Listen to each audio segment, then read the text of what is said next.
இன்னைக்கு நீங்க ப்ரொபகேண்டா பண்ணி உண்ண வைக்கிறது வேற. மரபு ரீதியாக உண்பவர்களாக இருந்தால் நான் இன்னைக்கே சேலஞ்ச் பண்றேன், தமிழ் குடிகள் இருக்கு, பல குடிகள் இருக்கு, பல குடிகள், பல விதமான திணைகள்ல இருந்து வந்த குடிகள். நீங்க குறிஞ்சி திணையா இருக்கட்டும், முல்லை திணை குடிகளாக இருக்கட்டும், மருத திணை குடிகளாக இருக்கட்டும், பாலை திணை குடிகளாக இருக்கட்டும், எந்த குடி அவர்களது குலதெய்வ கோயில்களில் பசுமாடை பலியிடுகிறார்கள். இல்ல நீங்க தான் நம்ம சேனல்ல முன்னாடி இன்டர்வியூல ஒரே ஒரு திணையை மட்டும் தான் குறிப்பிட்டு அவங்க மட்டும் தான் மரபு ரீதியாக சாப்பிடுவாங்க. நான் சொல்றேன், குறிஞ்சி திணையில மட்டும்தானே உண்டார்கள். இப்ப இந்த குறிஞ்சி திணை குடிகள்னு எடுத்துக்குவோம், குறவர் எடுத்துக்குவோம், பறையர்கள் எடுத்துக்குவோம், வேடர்கள் எடுத்துக்குவோம். இந்த 3 குடிகள் குறிஞ்சி திணை குடிகள். இந்த 3 குடிகளும் கூட இன்னைக்கு மாட்டை வந்து யாரும் பலி கொடுக்கறது இல்லை குலதெய்வத்திற்கு. அப்ப ஏதோ ஒரு காலகட்டத்தில் ஒரு கான்சியஸ்ல ஒட்டுமொத்த தமிழ் சமூகமும் மாடை உண்ணக்கூடாது என்ற முடிவு எடுத்து விட்டார்கள். ஏன் எடுத்தாங்கிறத நீங்க சீர்தூக்கி பார்க்கணும். அங்கதான் மாட்டை ஏன் காப்பாற்றணுங்கிற ஒரு விடையும் இருக்கு. ஏன் எடுத்தாங்கன்னா, இவர்கள் உழவு சமூகம். உழவுன்னு ஒன்று வந்துருச்சு அப்படின்னா அது செல்ஃப் சஸ்டெயின்டா போகணும். அப்படின்னா செல்ஃப் சஸ்டெயின்ட் அப்படின்னா, நீங்க நாம் தமிழர் கட்சியோட கொள்கையெல்லாம் சொல்லும்போது என்ன சொல்லுவாங்கன்னா, யாருக்கும் இது இல்லாம தற்சார்பு சுயசார்பு பொருளாதாரம்ங்கிறீங்களா, இந்த சுயசார்பு பொருளாதாரம் சுயசார்பு ரீதியில நீங்க விவசாயம் செய்யணும் போகணும்னா மாடு இல்லாம, அது மாடுனா நம்ம ஜெர்சி மாடை வச்சோ இல்லை ஹெச்எஃப் மாடுகளை வச்சோ இல்லை வேறு கலப்பின மாடுகளை வச்சோ ஒன்றும் பண்ண முடியாது. நம்ம நாட்டு மாடுகளை வச்சு மட்டும்தான் இந்த விவசாயத்தை சாத்தியப்படுத்த முடியும். இப்போ நாட்டு மாடு இல்லை அப்படின்னா, இன்னைக்கே நான் சொல்றேன், எந்த ஆர்கானிக் ஃபார்மராக இருக்கட்டும், இயற்கை ஆர்வலராக இருக்கட்டும், நாட்டு மாடு இல்லைங்க, நாட்டு மாடு அழிஞ்சிருச்சுங்க. அப்படி அழிஞ்சாலும் கூட இயற்கை வேளாண்மை பண்ண முடியும்னு ஒரு இயற்கை விவசாயி வந்து பேச சொல்லுங்க. ஒரு இயற்கை விவசாயி, நீங்க 5 பேரை கொண்டு ஒரு கமிட்டி அப்படிலாம் இல்லை, ஒருத்தரை வந்து பேச சொல்லுங்க. நாட்டு மாடு அழிந்து விட்டால் பண்ண முடியாதுல்ல. இப்ப நாட்டு மாடு ஏன் நீங்க பீஃப் ப்ரமோஷன் பண்ணும் பொழுது அழியுங்கிறதுக்கு நான் பதில் சொல்றேன். இப்ப நான் கேட்கிற கேள்விக்கு நீங்க எல்லாரும் பதில் கொடுக்கணும், ஒரு கோரஸாவே பதில் கொடுங்க. இந்தியாவில் எந்த, தமிழ்நாடு வச்சுக்கோ, இந்தியா கூட போகணும், தமிழ்நாட்டில் யாராவது ஒரு பண்ணையில இறைச்சிக்கு என்று மாடு வளர்க்கிறார்களா? எல்லாரும் சொல்லுங்க பதில். இல்ல. இறைச்சிக்கு என்று ஒரு உயிரினம் வளர்க்கப்படவில்லை என்றால் அந்த உயிரினத்தை இறைச்சிக்கு என்று ப்ரமோட் செய்வது அந்த உயிரினத்துடைய எண்ணிக்கையை குறைக்குமா குறைக்காத? குறைக்கும். ஒரு மாடு அடிமாடாக வருகிறது என்றால் அதற்கான காரணங்கள் என்ன சொல்லுங்க? உடல்நிலை குறைவு. அடுத்து வேற காரணங்கள் என்ன? வயசான காரணம். இப்ப உடல்நிலை குறைவு, வயசு, எல்லா மாடும் அப்படி ஆயிருமா? அப்ப மிக சொற்பமான அளவு மாடு தான் அப்படி ஆகும். அப்ப சொற்பமான அளவு மாடுகள் தான் கசாப்பு கடைக்கு வரும். கரெக்டா? அப்ப சொற்பமான அளவு மாடுகளை வச்சு பெரும்பான்மை சமூகம் உண்ண முடியுமா? உண்ண முடியாது. அப்ப சிறுபான்மை சமூகங்களால் தான் அதை உண்ண முடியும். சொற்பமான அளவு மாடுகள் தமிழ்நாட்டில் இருக்கக்கூடிய முஸ்லிம் பாப்புலேஷனுக்கு போதுமானதாக இருந்தது. தமிழ்நாட்டில் இருக்கக்கூடிய மற்ற ஒரு சில தமிழர் அல்லாத குடிகள் மாட்டை உணவாக மரபு ரீதியாக உட்கொள்பவர்கள் இருக்கிறார்கள், அவர்களுக்கு அது போதுமானதாக இருந்தது. சொற்பமான அளவு வரக்கூடிய மாடுகள் நம்ம இன்னைக்கு பயன்படுத்துகிற லெதர் பெல்ட், ஷூவு, பெல்ட், இதற்கான பறை இசை செய்வதற்கான பறை கருவிகள் செய்வதற்கு, மேலதாளங்கள் செய்வதற்கான அந்த தோல் கருவிகள் செய்வதற்கு எல்லாத்திற்கும் சொற்பமான மாடுகள் போதுமானதாக இருந்தது. ஆனா மாட்டுக்கறி உடலுக்கு ஆரோக்கியமானது. எக்ஸசைஸ் பண்ணணும்னா மாட்டை சாப்பிட்டுட்டு போ, ஓடணும்னா நீ மாட்டை சாப்பிட்டுட்டு ஓடினா தான் உன்னால ஓட முடியும். இந்த மாதிரியான சொற்பதங்கள். மாட்டுக்கறி என்பது மிகவும் ஆரோக்கியமானது, மாட்டுக்கறி என்பது உங்களுக்கு மிகவும் சத்தானது அப்படிங்கிற ஒரு ப்ரொபகண்டாவுக்காக சொல்லப்படுவது. அப்படி சொல்லும் பொழுது ஜிம்ல ஒர்க் அவுட் பண்றவங்களை தொடங்கி பெரும்பான்மை சமூகம் அந்த மாட்டை நோக்கி நகர்கிறது என்று வைத்துக் கொள்வோம். சொற்பமான அளவு மாடுகள் இந்த தேவையை, இந்த டிமாண்டை பூர்த்தி செய்ய முடியுமா சொல்லுங்க? அப்ப எந்தெந்த மாதிரி சொற்பமான டிமாண்டை பூர்த்தி செய்ய முடியாதுன்னா அடுத்து என்ன கட்ட மாடுகள் அடிமாடுகளாக வரும்? பால் உற்பத்தி குறைவாக இருக்கக்கூடிய மாடுகள் அடுத்து அடிமாடுகளாக வரும். ஏற்றுக்கொள்கிறீர்களா? ஒருத்தர் வந்து 25 லிட்டர் ஒரு நாளைக்கு பால் கறக்கிற மாடை எவனாவது அடிமாடை அனுப்புவானா? அவன் மடையன் அப்படி அனுப்புனான். எதை அனுப்புவான்? 2 லிட்டர் தான் பால் கறக்குது, இதை வச்சு வளர்க்கறதுக்கு அடிமாடுக்கு போனா ஒரு அமௌண்ட் கையில தேரும், அனுப்பிவிடுவாங்களா? தமிழ்நாட்டில் 2-3 லிட்டர் பால் கறக்கக்கூடிய மாட்டினங்கள் என்னென்ன சொல்லுங்க? இதுல ஏதாவது வெளிநாட்டு மாட்டினம் வருமா? அத்தனை நாட்டு மாடம். அப்ப கசாப்பு கடைக்கு நீங்க இந்த பீஃப் ப்ரொபகண்டா பண்ணும் பொழுது அடிமாடுகளாக வரக்கூடிய மாடுகள் என்னவாக இருக்கும் சொல்லுங்க? நாட்டு மாடுகள் தான் அடிமாடுகளாக வரும்.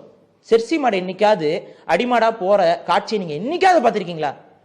ரோடுல கார்ல நீங்க போயிட்டு இருப்பீங்க, கூட்டமா அந்த கேபின்ல எடுத்துட்டு போவாங்க. அங்க ஜெர்சி மாடு நின்று பார்த்திருக்கீங்களா? வெள்ளையா நாட்டு மாடுகள் தானே போகுது. ஏன் ஜெர்சி மாடு போறது இல்ல? ஏன்னா அது பால் கறக்கிற வரைக்கும் தேவை. அப்படியே பால் கறந்து முடியக்கூடிய மாடு ஒரு மாடு 2 மாடு தான் இருக்கும். ஒரு லோடெல்லாம் போகாது. அது அங்கங்க தேவைக்கு அப்படியே பிரிச்சு விட்டுருவாங்க. லோடு எடுத்துட்டு ஒரு வேற ஊருக்கு போகுது அப்படின்னா அது என்ன, பால் கறக்காத மாடுகளை வியாபாரிகள் கசாப்பு கடைக்கு என்று வாங்கி செல்கிறார்கள். அடுத்து என்ன மாடு போகும் அப்படின்னா கெடரி, அதாவது ஆண் மாடுகள் அடுத்து விற்பனைக்கு போகும். ஆண் காளைகள், காளை கண்ணுக்குட்டிகள் இதெல்லாம் விற்பனைக்கு போகும். பிறந்த உடனேயே தேவைப்படலை, பாலும் கறக்காது. இப்போ இதில் பாலும் கறக்காது, தேவையும் இல்லை அப்படிங்கும் பொழுது இதில் ஜெர்சி மாட்டு கண்ணுக்குட்டிகளும் அடிமாடுக்கு தான் போகுது. அதாவது இந்த மாடுகள், ஆண் மாடுகள். அதே போல காளை கண்ணுக்குட்டி நாட்டு மாடுகளும் போகுது. இப்போ நாட்டு மாடுகளில் இன்னொரு தேவை இருந்துச்சு. இயற்கை வேளாண்மைக்கு இந்த நாட்டு மாடுகளில் காளை கண்ணுக்குட்டிகளில் பார்த்தீங்கன்னா சுழி பார்ப்பாங்க. இது நம்ம மரபு. இந்த சுழி பார்க்கும்பொழுது ஒரு சில சுழிகள் இருக்கக்கூடிய மாடுகள் மட்டும்தான் காளை மாடுகளாக, ஜல்லிக்கட்டு காளைகளாக நம்ம வளர்க்குறோம்.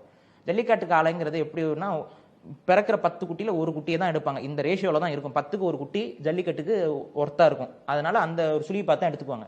மற்ற காமனாக இருக்கக்கூடிய சுழி மாடுகள் எல்லாமே வேலை செய்கிற மாடுகளாக போகும், உழவு ஓட்டக்கூடிய மாடுகளாக போகும். காயடிக்கப்பட்டு அந்த மாடுகள் ஒரு குறிப்பிட்ட காலத்தில் காயடிக்கப்பட்டு அது எருதுகளாக மாறுகிறது. இன்னைக்கு தமிழ்நாட்டில் எருதோடைய தேவை இன்னைக்கு யாராவது இருக்கா? யாருக்காவது இருக்கா? விவசாயத்திற்கு எருதுகளுடைய தேவை இன்னைக்கு பெருவாரியாக குறைந்து விட்டது. இன்னைக்கெல்லாம் டிராக்டர் இதெல்லாம் பண்றாங்க. சில பேர் கேட்பாங்க, ஓ மாட்டை வச்சு பாரிசாலன் என்னடா இவ்வளவு பிற்போக்குவாதியா இருக்க, மாட்டை வச்சு உழவு ஓட்ட சொல்றான் போல நம்மள அப்படின்னு கேட்பீங்க. நான் கேட்கிறேன், டிராக்டர் வச்சு நீங்க உழவு ஓட்டுறீல்ல, நீ எதனால உழவு ஓட்டுற? இந்த ஒரு கேள்வி இருக்குல்ல. உழவு ஏன் ஓட்டுறீங்கன்னா இந்த உள்ள இருக்க அந்த மண்ணுக்குள்ள இருக்கிற அந்த இதெல்லாத்தையும் பிடித்து மண்ணை லூஸ் பண்ணி விடணும். இந்த மண்ணை லூஸ் பண்ண வேண்டிய அவசியம் என்ன இருக்கு விவசாயத்துல? இப்போ காட்டுல மண்ணை யாரும் லூஸ் பண்ணி விடல, காட்டுல இதெல்லாம் வளருது. இந்த மண்ணை விவசாயத்துல லூஸ் பண்ணி விட வேண்டிய அவசியம் என்ன அப்படின்னா, இப்படி லூஸ் பண்ணி விட்டாதான் பல்லுயிர் பெருக்கம் என்பது அந்த மண்ணுல அதிகரிக்கும். அந்த பல்லுயிர் பெருக்கம் அப்படின்னா என்னன்னா, மண்புழுல தொடங்கி சிறு சிறு வண்டுகள்ல தொடங்கி எல்லாமே அந்த அந்த லூஸான மண்ணுக்குள்ள தான் ஈஸியா உற்பத்தி ஆகும். அப்ப அதுக்காக தான் நம்ம எல்லாத்தையும் மண்ணெல்லாம் பிரட்டி விடுறோம். இப்ப நான் கேட்கிறேன், டிராக்டருக்கு ஒரு டயர் என்னைக்காவது நீங்க பார்த்திருக்கீங்களா? டிராக்டரோட டயரை நீங்க ஓட்டும் போது அதுல மண்புழு அப்படியே மண்புழு மேல ஒரு டிராக்டர் டயரை ஏத்துனீங்கன்னா மண்புழு உயிரோடு இருக்குமா? அப்ப நீங்க ஒரு டிராக்டர் வச்சு உழுகும் பொழுது நீங்க மண்புழு எல்லாத்தையும் நசுக்கியே கொண்டுருவீங்க. கரெக்டா இல்லையா? அப்ப இதுல இருந்து இந்த உழுகணும், ஆனா மண்புழு சாகக்கூடாதுன்னா இருக்கிறதுலே உங்களுக்கு பெஸ்ட் ஆப்ஷன் வேற என்ன? நாளைக்கு ரோபோட்ஸ் வரலாம். நாளைக்கு ரோபோட்ஸ் மிதிக்காத ரோபோட்ஸ் எப்படி எப்படி நடந்து போயிட்டு உழுகிறதுக்கு ஏதாவது டெக்னாலஜி வந்துச்சுன்னா அதை நீங்க பயன்படுத்திக்கோங்க. ஆனா அது வரைக்கும் நமக்கு இருக்க ஒரே வழி என்ன? மாடு தான், எருது மாடுகள் தான். அப்ப இயற்கை வேளாண்மையை மாடு இல்லாமல் செய்ய முடியாது. ஏற்றுக்கொள்கிறீர்களா? ஐயா நம்மாழ்வாரும் அதுதான் சொல்கிறார்கள். அப்ப இந்த மாடு இல்லாமல் இயற்கை வேளாண்மை செய்ய முடியாது. இன்னைக்கு நாம் தமிழர் கட்சியுடைய கொள்கை என்ன? அவர்கள் ஆட்சிக்கு வந்தால் விவசாயத்தை அரசு வேலையாக அறிவிப்போம்ங்கிறாங்க. என்ன மாதிரி விவசாயத்தை? கெமிக்கல் ஃபார்மிங் பண்ண போறாங்களா? நான் ஏன் நாம் தமிழரை வச்சு சொல்றேன்னா, இந்த வேலையை செய்வது நாம் தமிழர் செய்யும் பொழுது தான் எனக்கு கோபம் வருகிறது. திராவிட கழகம் செய்யும் பொழுதோ திக காரங்க செய்யும் பொழுதோ அவர்களுக்கு பகுத்தறிவு என்பது 1% கூட கிடையாது. அவர்கள் இதை சொல்லும் பொழுது நான் சிரிச்சுட்டு போயிடுவேன், போடா முட்டாளுகளான்னு போயிடுவேன். நான் தமிழ் தேசியம் பேசுகிறேன், மரபை காக்க போகிறேன், ஆனால் நான் இயற்கை வேளாண்மை மீட்க போகிறேன்னு சொல்லிட்டு ஒரு பக்கம் இயற்கை வேளாண்மை அழிக்கக்கூடிய வேலைகளை இவர்கள் செய்கிறார்கள் என்றால் அதை பார்த்துட்டு நான் சும்மா போக முடியாது. அப்ப மாட்டை உண்ணக்கூடாதுன்னு பாரிசாலன் சொல்வதற்கும் மாட்டை உண்ணக்கூடாது என்று ஹெச் ராஜா சொல்வதற்கும் இருக்கக்கூடிய வித்தியாசத்தை புரிஞ்சுக்கோங்கடா புரிதல் அற்றவர்கள் தான் நான் சொல்றேன். நானும் மாட்டை உண்ணக்கூடாதுன்னு தான் சொல்றேன். மாட்டை உண்ணக்கூடாதுன்னு சொல்றது இல்ல, மாட்டை உண்ண வேண்டும் என்று நீ சொல்லாதேங்கிறேன் நான். இஸ்லாமியர்கள் உண்கிறார்களா? உண்டு கொள்ளட்டும். வேற ஏதோ ஒரு சமூகம் நீங்க சொல்றீங்கல்ல, தமிழ்நாட்டில் சிறுபான்மையர்கள் ஒடுக்கப்பட்ட மக்களுக்கு மாட்டுக்கறி தான் மிக எளிய உணவாக இருக்கிறது, விலை குறைவான. இது எவ்வளவு பெரிய அப்பட்டமான போய் தெரியுமா? இது எவ்வளவு பெரிய அப்பட்டமான போய். கிலோ மாட்டுக்கறி எவ்வளவுங்க சொல்லுங்க? நீங்க 1 கிலோ மாட்டுக்கறி எவ்வளவு சொல்லுங்க? தெரியாதா? வாங்கி சாப்பிட்டது இல்லையா? நீங்க அந்த புரட்சியில ஈடுபடலையா? யாராவது சொல்லுங்க. 450 ரூபாயிலிருந்து 500 ரூபாய் வரைக்கும் ஏழை எளிய மக்களுடைய உணவா அது மாட்டுக்கறி? 1 கிலோ மாட்டுக்கறி நீங்க வாங்கி டெய்லியும் சாப்பிட்ற அளவுக்கு தான் இருக்கா காசு? ஏழை எளிய மக்கள்கிட்ட 500 ரூபாய்க்கு கிலோ வாங்கி சாப்பிடுவாங்களா? கோழிக்கறி எவ்வளோ கிலோ? இந்த கோழிக்கறி கிண்டல் அடிக்கிறது. உண்மையிலேயே ஏழை எளிய மக்களுடைய உணவுனா கோழிக்கறிங்க. மீன் எவ்வளோ கிலோ? நீங்கள் வந்து மீன் வந்து வேரி ஆகும், ஒவ்வொரு ரகத்துக்கு தகுந்த மாதிரி வேரி ஆகும். நான் சொல்கிறது வந்து வாவல் இதெல்லாம் ஏன் நான் சொல்கிறேன், எனக்கு எல்லாமே தெரியும். ஏன்னா எல்லாத்தையும் வாங்கக்கூடியவன் நான், புரிந்து கொள்ளுங்கள். என்னமோ வந்து இந்த உணவை உண்ணாத வீகன் பையன் நினச்சிக்காதீங்க, சரியா? நான் எல்லா உணவுகளையும் உட்கொள்ளக்கூடியவன். எனக்கு தெரியும் கசாப்பு கடையில் எவ்வளோ விலை விற்கும், ஒவ்வொரு மாதமும் எவ்வளோ விலை ஏறும் முதற்கொண்டு எனக்கு தெரியும். அதனால் வந்து இந்த மாதிரி ஒரு அஜெண்டாவை கிளப்பாதீங்க. மீனுடைய விலையில் வந்து இப்போ வாவல், நம்ம ஏரியில் வளர்க்கக்கூடிய மீன்கள், குளத்து மீன்கள்லாம் இருக்குல்ல, அதில் வந்து கட்லா இதெல்லாம் வரும். இதெல்லாம் வந்து கிலோ 150 ரூபா. உண்மையிலேயே ஏழை எளிய மக்களுடைய உணவு என்று பார்த்தால் புரோட்டீன் இதில் மீன் தான் அடங்கும், மீனும் கோழியும் தான் அடங்கும். மாட்டு இறைச்சி விலை அதிகம். ஒரு காலத்தில் மாட்டு இறைச்சி ஏன் ரொம்ப கம்மியாக இருந்துச்சுன்னா திங்கிறதுக்கு ஆள் இல்லை, உண்பதற்கு ஆள் இல்லை. அதனால என்னன்னா மாட்டை போட்டு என்ன பண்ணுறதுன்னு தெரியாது.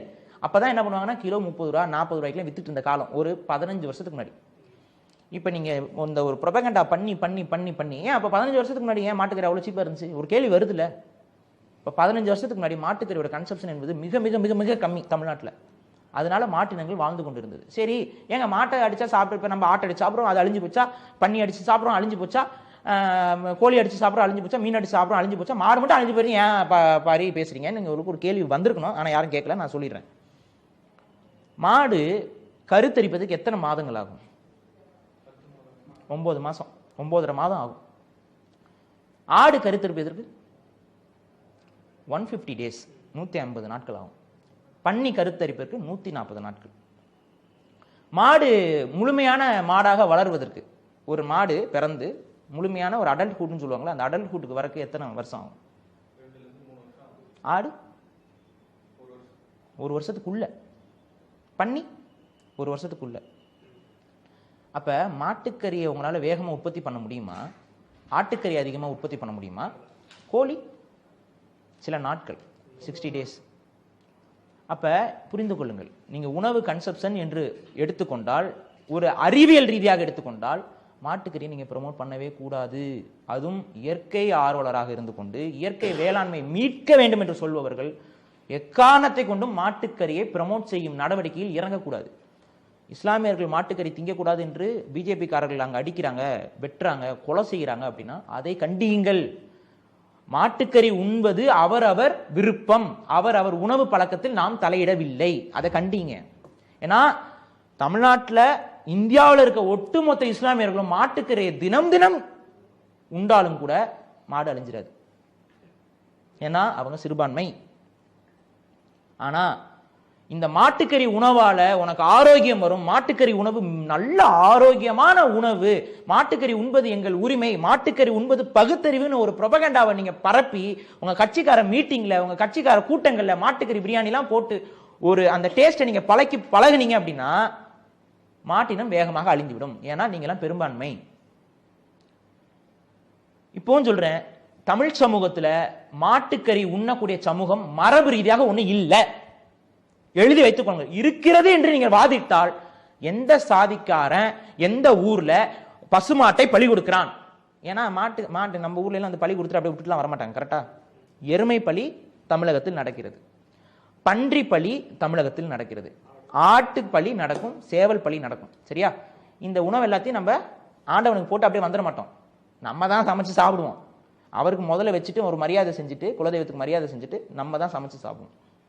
அப்ப அதுதான் என் மரபு. குலதெய்வம்னா இன்னைக்கு நேத்து வந்துட்டு போனவங்களா என் தாத்தா பாட்டனா கிடையாது. பல ஆயிரம் ஆண்டுகளுக்கு முன்னாடி இருந்து என்னுடைய நடைமுறை. ஏங்க பன்றிக்கறி தாங்க மாட்டுக்கறிக்கு மாற்று, வேற என்னங்க மாற்று? நீங்க பன்னிக்கறி யாரும் திங்கிறது அவங்க சாப்பிட போறாங்க. நீங்க மாட்டுக்கறியை ப்ரோமோட் பண்றீங்களே, ஏன் பன்னிக்கறியை ப்ரோமோட் பண்ணலன்னு தான் என் கேள்வி. ஏன் பண்ணல?